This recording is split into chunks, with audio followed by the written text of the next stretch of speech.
எல்லாருக்குமே ஒரு பெரிய ஹாய். இது ட்ரூத் ஆஃப் டெவில். நான் உங்கள் தேவி. இன்றைக்கி நம்ம என்ன பார்க்க போகிறோம் அப்படின்னா, எட்வின் அப்படின்ற ஒரு பையனுக்கு அவன் வீட்டில் நடந்த அமானுஷ்ய சம்பவங்களும் அதுக்கு பின்னாடி இருக்கக்கூடிய பிரச்சனைகளையும் பற்றி தான் பார்க்க போகிறோம். இது வரைக்கும் சேனலை சப்ஸ்கிரைப் பண்ணாதவங்க சப்ஸ்கிரைப் பண்ணிடுங்க, மறக்காமல் பெல் ஐக்கானையும் கிளிக் பண்ணிடுங்க, வீடியோ பிடிச்சா லைக் பண்ணுங்கள். இது மாதிரி உங்களுக்கு ஏதாவது சம்பவம் நடந்திருந்ததுனாலோ ஆர் தெரிஞ்சிருந்ததுனாலோ டிஸ்கிரிப்ஷனில் என்னோட இன்ஸ்டாகிராம் ஐடி கொடுத்துருக்கேன், அதில் போய் வாய்ஸ் மெசேஜாவோ இல்லை டெக்ஸ்ட் மெசேஜாவோ சென்ட் பண்ணுங்கள். வாங்க இப்போ வீடியோக்குள்ளே போகலாம்.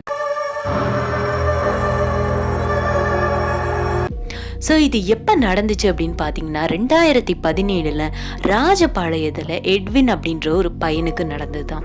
அந்த எட்வின் அப்படின்ற அந்த பையன் 2017 காலேஜ் செகண்ட் இயர் படிச்சுட்டு இருந்திருக்கான். அந்த டைமில் தான் அவன் வந்து செமஸ்டர் டைமில் அவன் வந்து படிச்சுட்டு அதுக்கப்புறமா அவன் வந்து படுத்து தூங்கலாம் அந்த மாதிரி முயற்சி இது பண்ணியிருக்கான். அப்போது அவங்க வீட்டில் வந்து அவங்க வீடை பற்றி சொல்லணுன்னா 2 வீடு. அவங்க பழைய வீடு ஒன்று, பக்கத்துலேயே புது வீடு. அந்த பழைய வீட்டில் நம்ம படுத்திருந்தோம் அப்படின்னா அங்கே வந்து அந்த படுத்திருக்கிற இடத்துக்கு பக்கத்துலேயே ஜன்னல். அந்த ஜன்னல் வழியாக பார்த்தா வெளியே நடக்கிறது, வெளியே கேட் இருக்கிறது, திண்ணை இருக்கிறது, வராண்டா இருக்கிறது எல்லாமே தெளிவாக தெரியும். அந்த பழைய வீட்டில் இருந்து ஒரு கதவு மாதிரி போட்டு தான் உள்ள புது வீடு, அந்த மாதிரி தான் அவங்க வீடு வந்து செட்டப். அந்த டைமில் எட்வின் அப்படின்ற அந்த பையனுக்கு வந்து செமஸ்டர் எக்ஸாம் நடந்துட்டு இருந்துச்சுன்னு நான் சொன்னேன்ல. ஸோ அப்படி அந்த செமஸ்டர் எக்ஸாம் நடந்துட்டு இருந்த டைமில் தான் 3 days அவங்க ஊரில் வந்து ஃபுல் அண்ட் ஃபுல்லாகவே கரண்ட்டு கட்டு. அதாவது 3 daysனால் அந்த அவங்க ஊரில் ஏதோ ஒரு ப்ராப்ளம்னால 3 days வந்து கரண்ட் கட் ஆகிடுச்சு அப்படின்னு சொல்லிட்டாங்க. ஸோ அதனால இவங்க வந்து முடிஞ்ச அளவுக்கு ஒரு 8 மணி வரைக்கும் படிச்சுட்டு அதுக்கப்புறமா சரி படுத்து தூங்கலான்னு சொல்லிட்டு வீட்டில் இருக்கிறவங்ககிட்டலாம், வீட்டில் யாரெல்லாம் இருக்கிறாங்க அப்படின்னா இந்த எட்வின், அவங்களோட அம்மா, அவங்க அப்பா, அப்புறம் அவங்க தம்பி, இவங்க 3 பேருமே, அவங்க அந்த எட்வினோட அம்மா, அப்பா, தம்பி 3 பேருமே இவங்க கூட படுக்க மாட்டாங்க. அவங்க 3 பேருமே புது வீட்டில் படுப்பாங்க. இந்த எட்வின் மட்டும்தான் எப்போவுமே பழைய வீட்டில் தான் படுப்பாங்க. அவங்க படிச்சுட்டு இருக்கும்போதும் அங்கேயே படுத்து அவங்களுக்கு பழகிட்டதுனால அதே இடத்துல தான் அவங்க வந்து படுத்து தூங்குறது எல்லாமே. அவங்க மற்ற 3 பேரும் வந்து புது வீட்டில் தான் படுப்பாங்க. அப்படி படுக்கும்போது அந்த எட்வினோட அம்மா என்ன பண்ணியிருக்காங்கன்னா, அந்த வீட்டு அந்த நான் ஏற்கனவே சொல்லலை பழைய வீட்டில் இருந்து ஒரு கதவு, அந்த கதவுக்கு அந்த பக்கம் தான் புது வீடு. ஸோ அந்த கதவு வந்து எப்போவுமே அவங்க பூட்டிட்டு தான் உள்ளே போய் படுப்பாங்க. இந்த எட்வின்றவங்க பழைய வீட்டுக்கு முன்னாடி இருக்கிற அந்த கதவு கேட்டெல்லாம் பூட்டிட்டு தான் இங்கே வந்து படுப்பாங்க. அப்படி அவர் படுத்திருந்த அன்னைக்கு தான் அவருக்கு அந்த சம்பவமே நடக்க ஆரம்பிச்சிருக்கு. என்ன ஆச்சு அப்படின்னா, அவர் நார்மலாக படுத்து தூங்கிட்டு இருக்கும்போது கரண்ட் வேற இல்லை அப்படின்றதுனால அவருக்கு சரியாக தூக்கமே வரலை. தூக்கம் வராமல் புரண்டுக்கிட்டே இருக்கும்போது அவங்களுக்கு பக்கத்து வீட்டு பூனை ஒன்று இவங்க வீட்டுக்கும் அடிக்கடி வரும். அப்படி வர பூனை எப்படி வரும் அப்படின்னா, அவங்களோட பழைய வீட்டு அந்த ஜன்னல் வழியா, அந்த வாசல்ல இருந்து ஜன்னல் வழியா வந்து இவங்க கிட்ட வந்து இவங்களோட உடம்பு பக்கத்துல வந்து படுத்துக்குச்சு. அந்த பூனைங்கெல்லாம் உடல் சூட்டுக்காக வரும்னு சொல்லுவாங்கல்ல, அந்த மாதிரி தான். அந்த மாதிரி இவங்க பக்கத்துல வந்து படுத்திருக்கும் போது இவங்களுக்கு தெரிஞ்சு போச்சு பூனை தான் வந்து படுத்திருக்குது அப்படின்னு சொல்லிட்டு அதை வந்து பெருசாக கண்டுக்காமல் விட்டுட்டாங்க. அவங்க தூங்கிட்டு இருக்கிற அந்த நேரத்தில் கொஞ்ச நேரத்திலேயே யாரோ, அவங்க வந்து அரை தூக்கத்தில் இருக்கிறாங்க, அப்போ யாரோ ஒருத்தர் வந்து அவங்க பக்கத்தில் உட்கார்ற மாதிரி தெரியுது. அதாவது நமக்கு ஃபீல் ஆகும்ல, நம்மளோட பெட்டு வந்து கொஞ்சம் கீழே தாரோம்ல, அந்த மாதிரி உட்கார்ற மாதிரி தெரிஞ்ச உடனே இவங்க வந்து அந்த நேரத்தில் அந்த பூனை வந்து ஒரு மாதிரி பயத்தில் வந்து சில பூனைகள் வந்து நம்ம பயத்தில் வந்து ஒரு மாதிரி பிளிரும் தெரியுமா, அந்த மாதிரி பயந்து போய் அது வந்து ரொம்ப உடம்புலாம் சிலிர்த்துக்கிட்டு ஒரு மாதிரி கத்திட்டு ஓடுது. இவங்க நல்லா தூக்கத்தில் ஒரு மாதிரி அரை தூக்கத்தில் தான் இருந்திருக்கிறாங்க. அப்படின்றதுனால இது ஏன் இப்படி ஓடுது அப்படின்னு சொல்லிட்டு அவங்க அதை கண்டுக்காமல் விட்டுட்டாங்க. பக்கத்தில் இருந்ததும் சரி அம்மாவாக இருக்கும் அப்படின்னு சொல்லிட்டு அதையும் பெருசாக கண்டுக்காமல் அப்படியே விட்டுட்டாங்க. கொஞ்ச நேரத்தில் அவங்களுக்கு வந்து அதை அப்படி அந்த அடிக்கடி எந்திரிச்சு உட்கார்ற மாதிரியே இருந்திருக்கு. எந்திரிச்சு உட்காந்துக்கிட்டே இருக்கவும் இவங்களுக்கு அம்மா இல்லைன்னு ஃபீல் ஆயிடுச்சு. ஏன்னா தான் அம்மா வந்து இந்த மாதிரி பண்ண மாட்டாங்க, அப்போ வேற யாரா இருக்கும், அப்போ தம்பியா இருக்கும்னு சொல்லிட்டு அதை வந்து அப்படியே விட்டுட்டாங்க. கண்ணை திறந்துமே பார்க்கல. அப்படியே பார்த்ததுனால இது வந்து குத்தி இருட்டு. ஏன் அப்படின்னா அவங்க வீட்டில் கரண்ட் இல்லை, நான் ஏற்கனவே சொன்ன மாதிரி. ஸோ அதனால அது கண்டுக்காமல் விட்டுருக்காங்க. கொஞ்ச நேரம் கழிச்சு அவங்க மேலே கால் போட்டு யாரோ படுக்கிற மாதிரி ஃபீல் ஆயிருக்கு.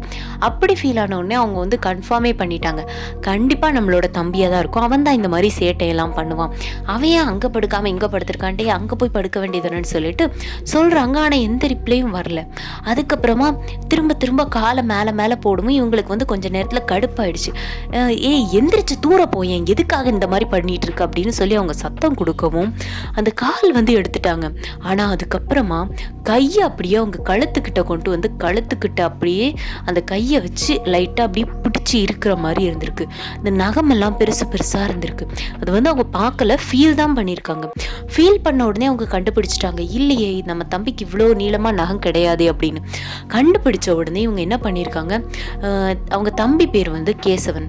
ஸோ கேசவா, டே கேசவா எந்திரி, டே கேசவா எந்திரி அப்படின்னு சொல்லிட்டு கூப்பிட்டுக்கிட்டே இருந்திருக்கிறாங்க. ஆனால் அவங்க வந்து ஒரு ரிப்ளையே இல்லைன்ன உடனே இவங்க அப்படி லைட்டாக திரும்பி பார்த்துருக்காங்க. அப்படி பார்க்கும்போது அவங்க லைஃப்லையே மறக்க முடியாத ஒரு காட்சியை அவங்க பார்த்தாங்கன்னே சொல்லலாம். என்ன அப்படின்னா, அவங்களோட கண்ணு முன்னாடி அவங்க படுத்திருக்கிறாங்க. அவங்க படுத்திருக்கிறதுக்கு பக்கத்துலேயே ஒரு கருகருன்னு ஒரு கருப்பு உருவம், முடியெல்லாம் நல்லா விரிச்சு போட்டுட்டு அப்படியே வந்து அவங்க பக்கத்தில் படுத்திருக்குது. இவங்களுக்கு வந்து அதை பார்த்துட்டு அவங்களால எந்திரிக்கவும் முடியலை.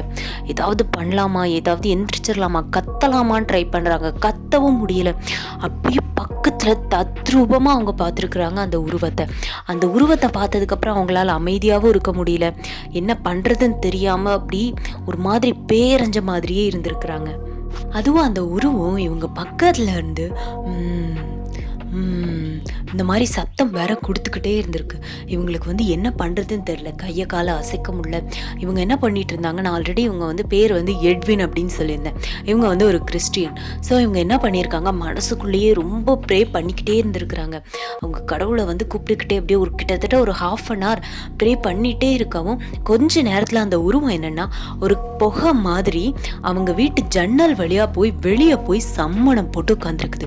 சம்மணம் போட்டு உட்காந்து முடியெல்லாம் விரிச்சு போட்டுட்டு அப்படியே உட்காந்துருக்குது. இவங்க அப்படியே லைட்டாக எட்டி பார்க்குறாங்க. அப்படி எட்டி பார்க்கும்போது அப்படியே அந்த உருவம் இவங்களை பார்த்து அப்படியே பல்ல கடிச்சுக்கிட்டே ஒரு மாதிரி முறைச்சு பார்த்துட்டே இருந்திருக்கு. இவங்களுக்கு அதை பார்த்த உடனே கை கால்லாம் விடவிடத்து போச்சு. அப்போ மணியை பார்க்குறாங்க, மணி அப்போ 2:15. உடனே அவங்க வந்து என்ன பண்ணுறாங்க, கடகடன்னு அவங்க வீட்டில், அவங்க பழைய வீட்டில் இருக்காங்கல்ல, அங்கேருந்து புது வீட்டுக்கு அந்த கதவை வந்து அவங்க அந்த அவசரத்தில் பார்க்கல. ஆனால் அந்த கதவு வந்து இப்போ ஓப்பன் ஆகிருந்திருக்கு. நான் ஏற்கனவே சொன்னேன், அவங்க அம்மா வந்து அந்த கதவை பூட்டிட்டு தான் போவாங்கன்ட்டு. அன்னைக்கும் அது மாதிரி தான் போயிருக்காங்க. ஆனால் அன்னைக்கு அந்த கதவு ஓப்பன் ஆகிருந்திருக்கு. சரின்னு சொல்லிட்டு அவங்க கடகடன்னு அவங்க அம்மா கிட்ட போய், அம்மா அந்த மாதிரி கதவை அம்மா பூட்டாமல் வச்சிருக்கிறீங்க அப்படின்ன உடனே, இல்லைப்பா இது கதவை நான் பூட்டி தானே வச்சுருந்தேன், நீ ஏன் இப்படி இருக்கிற அப்படின்னு சொல்லுவோம். அவங்க அம்மா வந்து அது வந்து பெரிய விஷயமா எடுத்துக்கல. ஆனால் இவங்களுக்கு வந்து அது இப்போ எல்லாமே நமக்கு உண்மை தானா, அப்போ இது என்னமோ ஒரு பிரச்சனை நமக்கு நடந்துட்டு இருக்குதா அப்படின்னு சொல்லிட்டு இவங்களால வந்து அதை வந்து அக்செப்ட் பண்ணிக்கவே முடியல இந்த எட்வினால். என்ன பண்ணுறதுன்னு தெரியல. ஏன்னா இதை வந்து நம்ம வீட்டில் சொன்னால் அது வந்து ஒரு பெரிய பிரச்சனை ஆகிடுன்றது இவங்களுக்கும் நல்லாவே தெரியும். வீட்டில் இருக்கிற எல்லாரும் அப்புறம் பயந்துருவாங்க. என்ன கதைன்னு தெரியாமல் நம்மளும் இதை மாதிரி சொல்லக்கூடாது, ஒரு வேளை நம்ம கற்பனையாக இருக்குமோ அப்படி இப்படின்னு அவங்களுக்குள்ள பலவித யோசனைகள். அதனால் அவங்க என்ன பண்ணிட்டாங்க, எதுவுமே வீட்டில் சொல்லாமல் அதெல்லாம் ஒன்றும் இல்லைம்மா நான் போய் படுக்கிறேன் அப்படின்னு சொல்லிட்டு அவங்க பாட்டுக்கு வந்துட்டாங்க. அதுக்கப்புறம் அன்னை வந்து அப்படியே போயிடுச்சு. அதுக்கு அடுத்த நாள் திரும்ப அவங்க படுத்து தூங்கும்போது, அன்னைக்குமே கரண்ட் இல்லை. நான் ஆல்ரெடி சொல்லியிருந்தில்ல 3 நாள் வந்து கரண்ட் இல்லை, சுத்தமாக அந்த ஏரியாலேயே கரண்ட் இல்லைன்னு. செகண்ட் டே அவங்க தூங்கும்போது அவங்க தூக்கத்தில் அவங்களுக்கு வந்து ஒரு கனவு வருது. அந்த கனவுலையும் எட்வின் வந்து தூங்கிட்டு தான் இருக்காங்க. அப்படி தூங்கிட்டு இருக்கும்போது அவங்க கதவை யாரோ டக்கு டக்குன்னு தட்டுற மாதிரி சத்தம் கேட்டிருக்கு. யாருன்னு போய் எட்டி பார்த்தா அவங்களுக்கு வந்து ஒரு உருவம் வந்து கருகருன்னு ஆனால் குட்டையாக இருக்கிற மாதிரி, ஒரு குட்டிச்சாத்தான் மாதிரி ஃபீல் ஆகிருக்கு. இவங்களை வந்து அதை அட்டாக் பண்ண வருது. இவங்க என்ன பண்ணியிருக்காங்க, இவங்களும் அதை வந்து அட்டாக் பண்ணுறாங்க. இது வந்து நடக்கிறது கனவுல. ஸோ அவங்க 2 பேருமே அப்படி அட்டாக் பண்ணிக்கிட்டே இருக்கும்போது அது வந்து இவங்களை வந்து ரொம்பவுமே அடித்து, உன்னை வந்து நான் கொல்லாமல் விட மாட்டேன் அந்த மாதிரி ரொம்ப அது வந்து ரொம்ப ஆக்ரோஷமாக இருக்குது. அது மட்டும் இல்லாமல் ரொம்ப அவங்கள அடித்து ரொம்ப இது பண்ணுறதுக்காக ட்ரை பண்ணுது. ஆனால் இவங்க வந்து மனசுக்குள்ளே ப்ரேயர் சொல்லிக்கிட்டே இருந்திருக்கிறாங்க, விடாமல் சொல்லிக்கிட்டே இருந்து அதை வந்து எப்படியோ தூக்கி அவங்களோட கேட்டுக்கு அந்த பக்கம் போட்டுடுறாங்க. அந்த மாதிரி அவங்களுக்கு வந்து கனவு வந்திருக்கு. கனவு வந்த உடனே இவங்க கொஞ்ச நேரத்தில் முழிச்சிட்டாங்க. இந்த மாதிரிலாம் நடந்துச்சு அப்படின்னு தெரிஞ்ச உடனே அவங்களுக்கு வந்து டக்குன்னு முழிப்பு வந்துருச்சு, என்ன நடந்திருக்கு அப்படின்னு. ஆனால் அதுக்கப்புறமா கேட்டை வந்து நம்ம வந்து போய் பார்க்கலாமா, அந்த ஜன்னல் வழியாக பார்த்தா தெரியும், ஆனால் ஒருவேளை அந்த உருவம் நின்றுச்சுன்னா நமக்கு இன்னும் பயமாயிடுமேன்னு அவங்க ஒரு பயத்திலே இருந்திருக்காங்க. அந்த நேரத்தில்ன்னு பார்த்து அந்த ஏரியாவில் உள்ள அத்தனை நாயுமே அவங்க வீட்டையே பார்த்து இப்படி குலைச்சிக்கிட்டே இருக்குது. அந்த நாய்ங்க வந்து அந்த அளவுக்கு அந்த வீட்டை பார்த்து குலைச்சிக்கிட்டே இருக்கு. இவங்களுக்கு வந்து இன்னும் கொஞ்சம் பயமாயிடுச்சு இந்த எட்வினுக்கு. என்னடா இது இப்படி ஆகிட்டு இருக்கு, இப்படி நாய்கள்லாம் இப்படி குலைக்குதே, நம்ம இதுக்கு மேலே நம்ம வந்து அந்த பக்கம் பார்க்கவே கூடாதுன்னு சொல்லிட்டு மறுபடியும் அவங்க வந்து படுத்து தூங்குறாங்க. அப்படி படுத்து தூங்கும்போது அவங்களோட தலைக்கு பக்கத்தில் ஒரு பெண்ணோட உருவம். அந்த பெண் வந்து எப்படி சொல்கிறது, ரொம்ப சாதுவாக ரொம்ப சாந்தமாக, அது ஒரு பேய் உருவமெல்லாம் கிடையாது, ரொம்ப நார்மலான ஒரு பெண். ஒரு ஜெபமாலை வச்சுட்டு, நான் வந்து உன்னை நல்லபடியாக பார்த்துக்குவேன், நீ எதை பற்றியும் கவலைப்படாத, உன்னை காப்பாற்ற நான் இருக்கேன், அந்த மாதிரி ஒரு ஆறுதலாகவே ஒரு நல்ல ஒரு இதாக சொல்கிற மாதிரி இவங்களுக்கு கனவு வந்திருக்கு. சரி, அப்போ நம்ம மாதா வந்து நம்ம கூட தான் இருக்கிறாங்க, அதனால் நமக்கு எந்த பிரச்சனையும் வராது அப்படின்னு சொல்லி அவங்க வந்து தன்னோட அவங்களோட மனசுமே நல்லா ஓரளவுக்கு ஃப்ரீ ஆகியிருக்குது. அதை அவங்க சொன்னதை வந்து கேட்டதுக்கப்புறமா அதுவும் ஒரு கனவாக தான் அவங்களுக்கு வந்து வந்திருக்கு. அதுக்கப்புறமா அவங்க வந்து ரொம்பவே ரிலாக்ஸ்டாக ஃபீல் பண்ணியிருக்காங்க. சரி, நம்ம மாதா வந்து நம்ம கூட தான் இருப்பாங்க, அதனால் நம்ம வந்து எதை பற்றியும் கவலைப்பட வேண்டாம், அந்த மாதிரி அவங்க வந்து ஓரளவுக்கு ரிலாக்ஸ்டாக ஃபீல் பண்ணிவிட்டு அடுத்த நாள் காலையிலேயே அவங்க வந்து எந்திரிச்சிருக்கிறாங்க. அடுத்த நாள் இந்த எட்வின் என்ன பண்ணியிருக்காங்க, சரி இதுக்கு மேலே நம்ம வந்து அம்மா கிட்ட சொல்லாமல் இருந்தால் சரியாக இருக்காது அப்படின்னு சொல்லிட்டு அவங்க அம்மா கிட்டேயுமே நடந்தது அத்தனையுமே சொல்லியிருக்காங்க. இந்த மாதிரிலாம் நடந்துச்சுமா, நான் வந்து நைட்டு வந்து இந்த மாதிரி ப்ரே பண்ணேன், அப்புறம் பைபிள்லாம் வச்சுருந்தேன் அப்படின்னு எல்லா விஷயத்தையுமே அவங்க சொல்லவும் அவங்க அம்மா என்ன சொல்லியிருக்காங்கன்னா, சரி கோயிலுக்கு போயிட்டு அதெல்லாம் ஒன்றும் இல்லை, சரியாக போய்டும் அப்படின்னு சொல்லியிருக்காங்க. சரின்னு சொல்லிட்டு இவங்களும் கோயிலுக்கு போயிட்டு, கோயில் மீன்ஸ் அவங்க சர்ச்சுக்கு போயிட்டு நல்லா ப்ரேலாம் பண்ணி முடிச்சுட்டு தென் அதுக்கப்புறமா அன்னைக்கு நைட் தூங்குறாங்க. அன்னைக்கு நைட் அவங்க வந்து தூங்கிட்டு இருக்கும்போது ஒரு கொஞ்ச நேரம் அவங்க கொஞ்ச நேரத்தில் திடீர்னு அவங்களுக்கு லைட்டாக முழிப்பு வருது. என்னன்னா அவங்க ரூமில் யாரோ நடமாடுற மாதிரியே ஃபீல் ஆகிருக்குது. அப்படி நடமாடுற மாதிரியே தெரிஞ்ச உடனே இவங்க வந்து என்ன நினச்சிட்டாங்கன்னா, ஒருவேளை யாரோ அம்மாவாக இருக்கும், இல்லைனா தம்பியாக இருக்கும் அப்படின்னு சொல்லிட்டு லைட்டாக அப்படி கண்ணை திறந்து பார்க்குறாங்க. கண்ணை அப்படியே அரை கண்ணோட திறந்து பார்க்கும்போது யாரோ ஒயிட் ட்ரெஸ் போட்டுட்டு 2 பேர் அவங்க கட்டிலுக்கு பக்கத்தில் நிற்கிற மாதிரி உங்களுக்கு தெரிஞ்சிருக்கு. ஆனால் முழுசாக இவங்களால பார்க்க முடியல. பட் ஃபுல் அண்ட் ஃபுல்லாகவே ஒயிட் ட்ரெஸ், ரொம்ப பிரகாசமாக ஒரு ஒயிட் ட்ரெஸ் போட்டுட்டு இருக்க மாதிரி இவங்க வந்து தெளிவாக பார்த்துருக்காங்க. எப்படி சொல்கிறதுனா, இவங்களுக்கு வந்து அந்த ஒயிட் ட்ரெஸ் போட்டிருக்காங்கன்னு தெளிவாக தெரியுது, ஆனால் யார் என்னன்னு அவங்களால சரியாக பார்க்க முடியல. அப்படி இருக்கிற நேரத்தில் தான் அந்த கேட்டு பக்கத்தில் அவங்களோட அந்த முன்வாசல், நான் சொன்னேன்ல அவங்க பழைய வீட்டு முன்வாசல், அந்த கேட்டு பக்கத்தில் ஒரு உருவம் வந்து சத்தம் போட்டுக்கிட்டே இருந்திருக்கு. ஏதோ ஒரு விலங்கு சத்தம் போடுற மாதிரி. அதை வந்து விலங்குன்னு சொல்ல முடியாது, மனுஷன்னு சொல்ல முடியாது, ஒரு மாதிரி கோரமாக சத்தம் போட்டுக்கிட்டே இருந்திருக்கு. அதை பார்த்துட்டே தான் இந்த ஒயிட் ட்ரெஸ் போட்ட 2 பேருமே இது என்னதான் பண்ணுதுன்னு பார்ப்போம், இதால் எப்படி உள்ளே வருதுன்னு பார்க்குறோம் அப்படின்னு சொல்லிட்டு 2 பேருமே நிற்கிறாங்க. அந்த நேரத்தில் இவங்களோட தலைக்கு மேலே தான், அதாவது இவங்க வந்து படுத்திருக்கிற அந்த பக்கம் இருக்கிற அந்த செவருக்கு மேலே தான் அவங்களோட சாமியோட ஃபோட்டோ, இயேசுவோட ஃபோட்டோ, மாதாவோட ஃபோட்டோ அந்த மாதிரி வச்சுருக்காங்க. அதில் ஜெபமாலையுமே இருக்குது. டக்குன்னு அந்த ஜெபமாலை வந்து இந்த எட்வின் மேலே வந்து விழுந்திருக்கு. இப்படி விழுந்த உடனே அவங்களுக்கு வந்து உடம்பு புல்லரிச்சு போச்சு. ஏன்னா அவங்க வந்து கான்ஷியஸாக தான் இருக்காங்க, அவங்க முழிச்சு தான் இருக்காங்க, ஆனால் அவங்களால முழுசாக கண்மொழிக்க முடியல. அப்படின்ற பட்சத்தில் அந்த உருவம் இவங்களை அட்டாக் பண்ணுறதுக்காக, இந்த எட்வினை அட்டாக் பண்ணுறதுக்காக அந்த உருவம் வந்து கடகடன்னு ஓடி வருது அந்த ரூம்குள்ளே. அவங்களை அட்டாக் பண்ண போகும்போது அந்த வெள்ளை கலரில் ட்ரெஸ் பண்ணியிருந்த அந்த 2 பேரும் அதை பிடிச்சி, நாங்கள் இவ்வளோ சொல்லியும் நீ திரும்பவும் வந்துட்டலன்னு சொல்லிட்டு அதை என்னமோ பண்ணியிருக்காங்க. என்ன பண்ணியிருக்காங்கன்னு இவங்களுக்கு எட்வினுக்கு வந்து சரியாக தெரியலை. ஆனால் அதை வந்து என்னமோ பண்ணதுக்கப்புறமா, அதை பண்ணி முடிச்சதுக்கப்புறம் அது வந்து ஒரு கரும் புகையாக அப்படியே அந்த ரூமை விட்டே போயிடுச்சு. அப்படி போன கொஞ்ச நேரத்தில் அப்படியே ஒரு மின்னல் அடிச்சா எவ்வளோ ஒரு வெளிச்சமாக இருக்கும், அந்த மாதிரி ஒரு வெளிச்சம் இந்த இவங்க ரூம்குள்ளே வந்து இருந்துட்டு போயிருக்கு. இதை பார்த்த உடனே அவங்க அம்மாவுக்கு வரைக்கும், அவங்க அம்மா வந்து புது வீட்டில் படுத்திருக்காங்க, ஆனால் அவங்களுக்கு வரைக்கும் இது வந்து ஃபீல் ஆகி அவங்க கடகடன் இவங்க ரூமுக்கு வந்திருக்காங்க. வந்து ரூமில் என்ன ஆச்சு, ஏதோ வெளிச்சம் வந்த மாதிரி இருந்துச்சு, இல்லை கரண்ட் எதுவும் வந்துட்டு போச்சா அப்படின்னும், இல்லைம்மா எதுவுமே அப்படி ஆகலையே, நான் வந்து இங்கே தானே தூங்கிட்டு இருக்கேன், எனக்கு அப்படி ஒன்றும் தெரியலையே அப்படின்னு சொல்லிட்டு இதை வந்து யார்கிட்டயே சொல்ல வேணாம்னு சொல்லிட்டு எட்வின் வந்து அப்படியே விட்டுட்டாங்க.